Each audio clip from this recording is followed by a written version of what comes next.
Hi, my name is Susan Reed, and we're here in the King Arthur Flour Test Kitchen. And today I'm going to show you a great bread for summer. You can mix up this dough and then cook it outdoors on your grill. If you have a cast iron ridged pan, you can cook it indoors. You can make large ones and create it as a base of a pizza. You can serve it with any kind of spread that you like. It's a great little dough, and it features Asiago. So the name of the recipe is grilled Asiago rounds. When you make a starter, you combine some flour and just a little teeny tiny pinch of yeast and some water. This is 1 cup of flour, an 1/8 teaspoon of yeast, and 4 ounces of water, half a cup. I'm just going to stir this all together. Now what happens is the yeast starts to go to work, and as it goes to work, it develops flavor, it reproduces and makes more yeast. When you bake a bread with a starter, it doesn't stale as fast and it has much more flavor. So, I'm going to cheat here. Yesterday, I did exactly this operation, and I had the starter sit overnight. And you see all those strings, how it gets all stretchy? That's called gluten. That's the protein in the dough, and that's what helps give the dough its shape. And you see bubbles everywhere, lots and lots of bubbles. In fact, if you just let this sit and you watched it to be hypnotized, you could see it bubbling nice and slowly. So that tells me I've got plenty of yeast going on in here. You can smell it. It's got a little bit of an alcohol smell to it because that's one of the byproducts of the yeast growing. So this starter is going to be the beginning of our bread. Okay, now that we have our starter working nice and hard for us, I'm going to add it to the mixing bowl. It's going to be kind of stretchy, so I'm going to need to persuade it a little bit.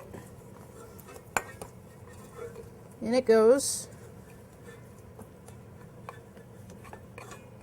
Now, I don't want to leave any of this good stuff behind, so the recipe calls for 7 ounces of water.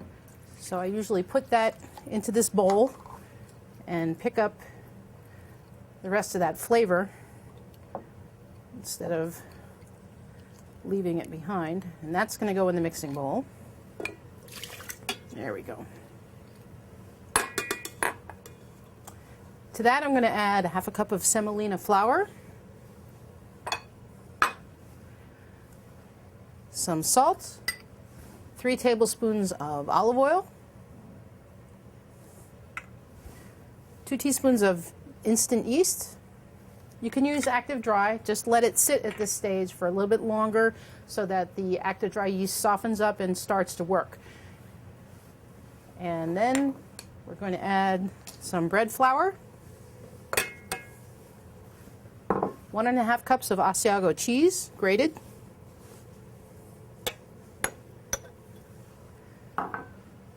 and I'm going to start this, and as the dough begins to come together, I'm going to add some chopped parsley.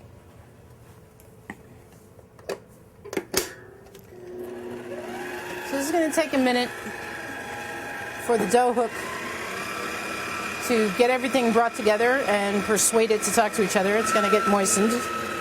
So you can see the dough is starting to come together. Now I'm just going to add the parsley.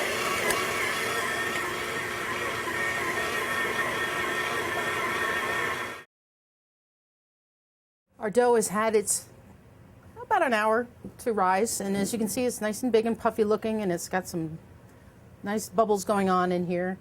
An easy way to get your dough coated so it's not sticky on any part is you can sprinkle a little bit of flour on top.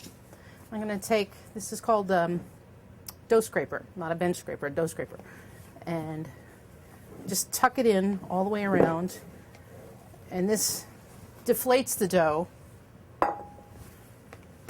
so that it's ready to divide. A lot of recipes say punch the dough down. There's really no reason to take out those problems on your dough. Dough is alive. You want to be nice to it. It will be nice to you.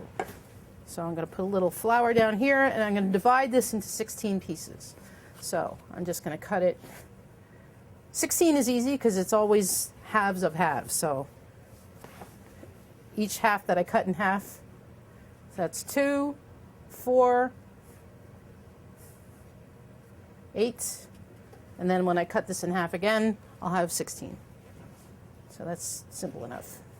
If one piece sort of looks puny and another one looks too big, you can always borrow from him and add him over there. Now, what I want to do is just roll these into rounds. This is one of those skills that a lot of people get intimidated by, but you don't need to. I'm going to take a piece of my board that doesn't have a lot of flour on it, and I'm going to take these 2 pieces of dough, and I'm just going to sit them down like this. Now I'm going to press down on them gently with my hands, and my palms are a little bit rounded, and I'm just going to go around in a circle.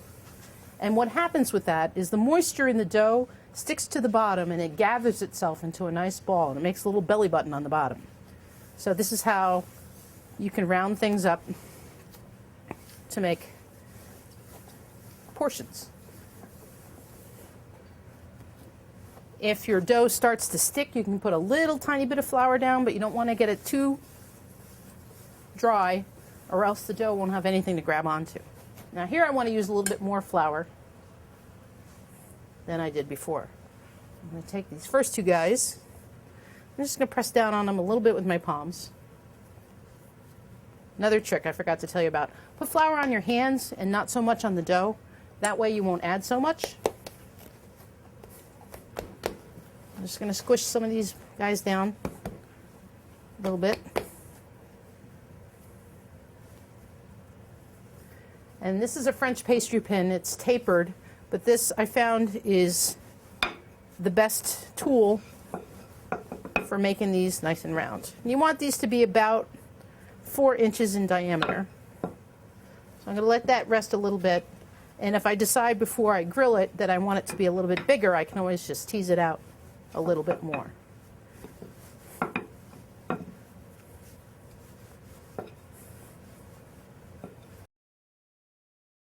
So now that my grill is nice and hot, I don't want it screaming. I want about medium. So I'm going to take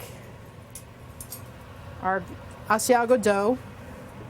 And fortunately, I have these little handy cans of olive oil that you can spray. So I'm just going to spray it with a little olive oil and put it right down there on the grill. As it heats up, it's going to get some nice marks, and it's going to get puffy around the edges. I'm going to wait for that to happen. When I see it starting to get a little bit puffy, I'm going to turn it. Just pick it up gently and move it 45 degrees. And that gives us a really pretty diamond pattern. Okay, so now I see some bubbles coming up. It's starting to get a little puffy. I'm going to gently pick this up, and I'm going to move it just 90 degrees. And it's going to continue to cook. After I get the color that I want on this side, I'm going to take a metal pie pan. And this is another one of my little grilling tricks. You can just put a hat on top of your breads, and that will help them bake all the way through, so you don't have a gummy part in the middle. Another thing that you can do when you grill outdoors is take your pizza stone, if you have one. When you light the grill, put the stone on. Don't wait till the grill gets hot, but let everything warm up together. So as your grill is getting hot, your pizza stone is also going to get hot. You can get some pretty colored marks. You can get some nice marks on your bread this way. Turn it over. This one's not quite ready yet. This one's going to be better. And then after you've got some grill marks on this side, you can turn this, move it right over to your pizza stone, close the cover of your grill, and finish cooking it out. So when you have all of these grilled, what will most likely happen is as you're grilling them, people will be asking you for some. But you want to make sure that you have a nice topping to go with it. This is a great bread to put. You could use it as a hamburger bun if you had 2 of them. You could put a zucchini caponata on top, which is a really nice spread. I'm going to make that on another video here on How To Heroes. And you could use hummus. You could use anything that goes well with cheese.